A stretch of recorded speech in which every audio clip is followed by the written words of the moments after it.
Y'all want to see a Cuba Gooding Jr.'s Nepa son in a movie? We'll let it pass because he foine. The story begins when the foine Derek is pointing a gun at someone, demanding them to drop their gun. 8 hours before that, Derek's friend Tyan shows up uninvited to his house to go drinking. Derek's sister Jalissa walks in and tells him to return home on time. Outside, Derek realizes Kevin, Tyan's friend who happens to hate Derek, will be their designated driver. While driving through the neighborhood, Derek learns that they're going to a party instead of a bar. Soon enough, they're pulled over by a stanky Mayo officer. Derek asks them to cooperate with the officer, but Kevin lies, saying that he's headed home. The officer calls out his lie, and the situation starts to escalate until Derek steps in, greeting the officer and explaining that they're just going out. The officer recognizes Derek but gives Kevin a warning. When the officer leaves, Kevin and Derek argue about Kevin's rudeness to the officer. Derek attempts to leave, but before he can, Tyan receives a video call from a group of attractive women who invite them over for some backbreaking activities. As they drive along, Derek tries to explain that the officer stopped them due to the recent break-in in the area, but the others don't believe him. Just play the game and you'll be straight. I'm definitely not. I'll take all three at the same time. He changes topics and asks about the car, and Tyan says they're borrowing it and that it will be returned the next day. Then Kevin reveals that Tyan almost lost his scholarship because he was sleeping around with a stripper. They soon run into traffic that nearly ruins their plan for the night, but luckily Tyan finds another route for them to follow. Before long, they come across a gated community, bringing them to a stop. As they think about their next move, a red car pulls up to the gate. Derek is sure he can convince the driver to let them in, but Kevin, seeing that it's a white lady, isn't so sure. To their surprise, Elizabeth does, and they thank her for the help. They soon pull up to a gate they think leads to the freeway, only to realize it's the entrance to the estate church. Forced to turn back, they seek help from the estate residents. Hold up, bitch, I need your clicker. But the white lady is scared AF. When Derek tries to ask for help from joggers, the whites just ignore him. This sparks another argument, with Kevin insisting they're being profiled and Derek blames Kevin's rudeness. Just then, Tyan spots the red car Elizabeth was driving.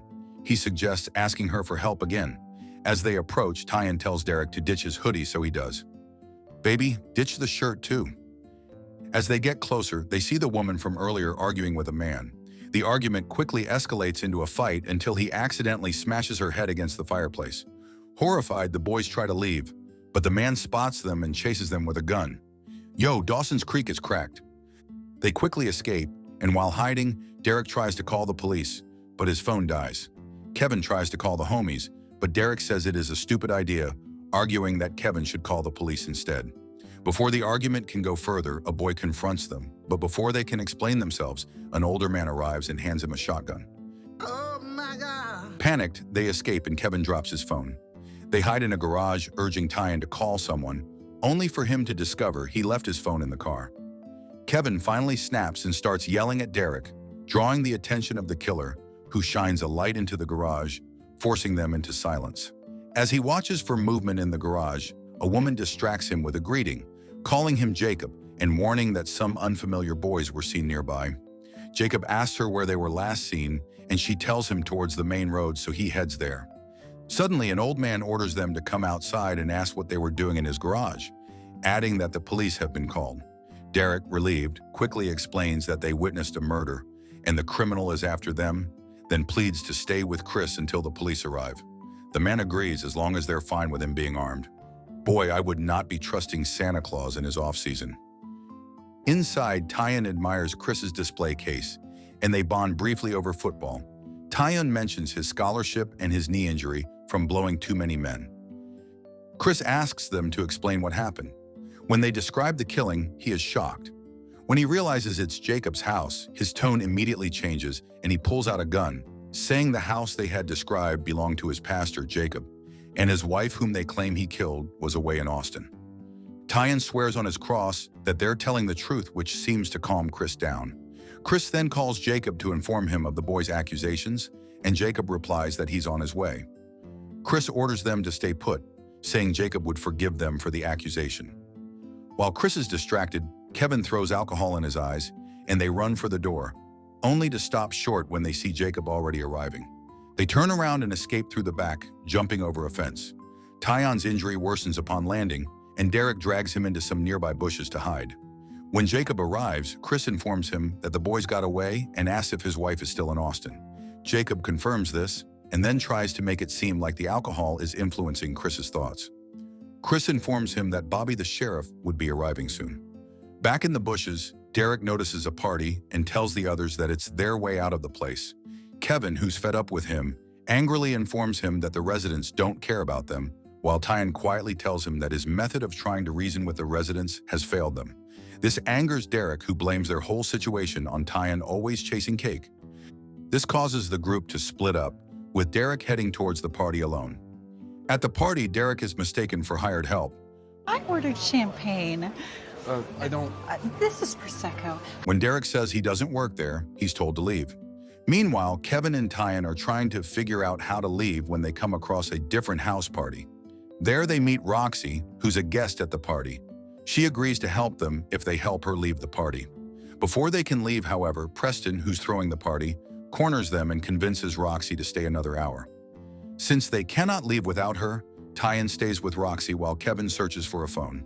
Tyan asks why she's at the party, and Roxy explains she's only there because Preston promised her a studio session in his dad's studio. Back at Chris's house, Joseph convinces Bobby to break protocol and bring the boys to him when he finds them. Bobby is reluctant, but agrees. Meanwhile, Derek spots a fellow sister and follows her, asking to use her phone. She lets him come inside and makes him change his clothes, y'all. She gives an excuse that he looks too hood walking in the streets like that, but you already know she just wanted a sneaky link. He tells her about Jacob, and she shows him a picture of Jacob's wife online, which isn't the woman they saw at Jacob's house. The woman says Jacob wanted to start a congregation on a hill, which is in the Bible, and everyone wanted to get involved. Derek tells her what they witnessed, and although she believes him, she still calls the police on him. The stupid hoe tells the operator she's in danger. When Bobby arrives to take him away, Derek tells him that it's all a misunderstanding and he's a witness to a homicide. Bobby tells him to hop in so they can talk about it privately. Back at the party, Kevin is searching for a phone when two guys corner him and force him into the studio to record a verse. They say they're too white and need some flavor in the track. He performs terribly at first, but after asking to change the beat, he finally delivers. Even the they-them approves. And the Wigga lets him use his phone. Meanwhile, Tyan and Roxy prepare to leave, but Preston's friends come to inform her that Preston had set up her studio session. Tyan tells her to go and heads off to find Kevin. He's surprised to find Kevin in the studio but no Roxy, and rushes off to find her. He finds her with Preston, who is trying to force her into bed. When Preston's plan fails, he gives Tyan the gate code and tells him to leave Roxy behind. Tyan responds by punching him. Guys, he hit me. What a little bitch. When Kevin tries to use the phone, he realizes he doesn't have any of his friends' numbers memorized. The group rejoins, and when they try to leave, they see Derek being driven past in a police cruiser. Kevin wants to abandon him, but Roxy points out there's no station in that direction, causing them to go after him. In the cruiser, Bobby tells Derek he's being taken to Jacob's house and advises him to cooperate. Derek agrees, but only if Bobby searches the house first. When they arrive at Jacob's house, Bobby asks to search the house, which Jacob allows. To Derek's surprise, the body has been moved and the house is clean. While Bobby searches the house, Jacob tries to bribe Derek into keeping quiet. Jacob says serving God and leading a group of 10,000 people is his purpose. He'll even make Derek the resident lawyer once he passes the bar exam, but Derek refuses to be part of a white cult and asks Bobby to take him in as a trespasser. Outside, Kevin spots his car and convinces Tyan that this is their best time to escape. Before they can escape, however, Chris arrives, causing them to hide. Chris notices the red car and heads in to confront Jacob, saying he believes the boys are telling the truth. Chris questions him about the red car's owner. Jacob pretends not to know, opening the gates with the car's keys, implying the car belongs to a resident. He then draws attention to Kevin's car. Panicked, Kevin drives off, causing Bobby to give chase with Derek in the back seat. They soon run out of road and Bobby corners them, ordering them to step down from the car. As they plead innocence, Jacob arrives and tells Bobby to check the trunk, where he finds the woman's body. Bobby immediately calls for backup, but when checking for a pulse, he notices the woman is still alive and also calls for an ambulance. When Derek hears this, he starts to warn Bobby about the danger Jacob now poses, but Bobby ignores his warnings until Jacob shoots him in the head. See, that's what your Paw Patrolling dumbass deserves. Jacob then starts to hunt the boys, trying to take them out. Chris arrives at this moment and recognizes the woman in the trunk as Elizabeth, a member of the church. Chris is starting to not believe the little Dawson's Creek pastor, calling him a false prophet.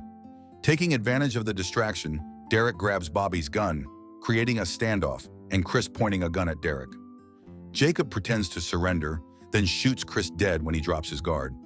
Before he can shoot Derek, however, Kevin rams him with his car and Jacob retreats wounded into the dark.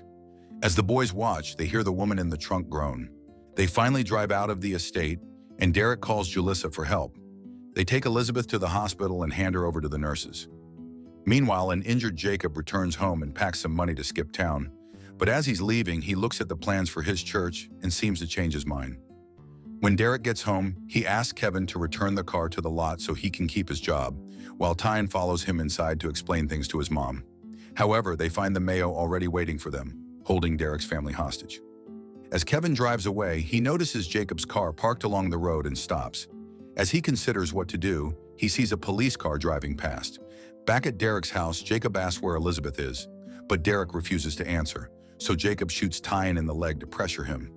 Derek still refuses to talk, and as Jacob is about to shoot Derek's mom, police lights flash through the window, causing Jacob to flee. However, his escape is cut short when he finds Kevin waiting by his car with a police officer. Unable to convince the officers to listen to his lies, he tries to shoot Kevin, but hits Kevin's car instead and is shot by the officers. When the day finally breaks, Kevin and Derek watch as the officers wrap up the incident. Medics wheel Tyne out, and Julissa tells them he'll be okay. Once they're done talking, an officer approaches Derek and tells him 2 detectives would like to speak with him, but he says he'd rather call his lawyer first. I give this movie a 5 out of 10 only because Derek should have been fully shirtless. I will say that James Van Der Beek did a great job, especially since this is his last role before passing. What did you guys think of this one? Hey, if you like this video, make sure you subscribe now and turn on the notification because YouTube isn't recommending my videos. And if you like to watch more foolishness, click here or here.